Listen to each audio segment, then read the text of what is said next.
République en mutation. 8. Les changements institutionnels et la constitution de l'an 3.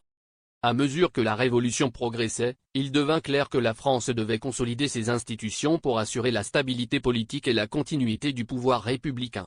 Après la chute de Robespierre en juillet 1794, la France entama une phase plus modérée, connue sous le nom de Directoire, qui cherchait à réorganiser les structures gouvernementales et à limiter les excès de la terreur. En 1795, la nouvelle constitution de l'an 3 fut adoptée. Cette constitution établissait un gouvernement républicain avec un pouvoir exécutif bicéphale composé de 5 directeurs, tandis que le pouvoir législatif était confié à 2 assemblées, le Conseil des Anciens et le Conseil des 500. L'objectif principal était de créer un équilibre des pouvoirs et de prévenir le retour d'une monarchie absolue ou d'une dictature personnelle. La constitution de l'an 3 reflétait également les leçons tirées des années précédentes. Elle accordait le droit de vote à une partie importante de la population masculine, mais limitait la participation politique aux citoyens considérés comme actifs, c'est-à-dire ceux qui payaient un certain montant d'impôts.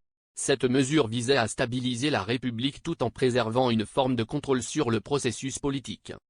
Sur le plan social et économique, le Directoire tenta de rétablir la stabilité après les bouleversements de la Terreur et des guerres. Les réformes fiscales, l'organisation de l'approvisionnement en nourriture et le soutien aux industries locales furent des priorités. Cependant, les difficultés économiques et les tensions sociales persistèrent, notamment en raison de la pression des guerres continues contre les puissances européennes. Parallèlement, les idées révolutionnaires continuèrent à influencer la culture, l'éducation et la justice. Les écoles publiques se multiplièrent, et l'instruction civique devint un outil pour renforcer le sentiment de citoyenneté et l'adhésion aux principes républicains. Les tribunaux furent également réorganisés pour garantir une justice plus équitable, en rupture avec les anciennes pratiques féodales et arbitraires.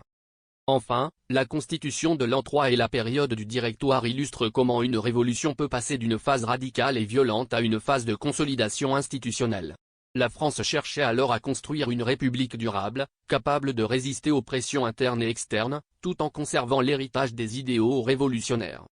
Ainsi, cette période montre que les transformations politiques ne sont pas seulement le résultat d'événements spectaculaires, mais aussi de réformes structurelles et de décisions réfléchies visant à stabiliser et pérenniser les changements sociaux et politiques.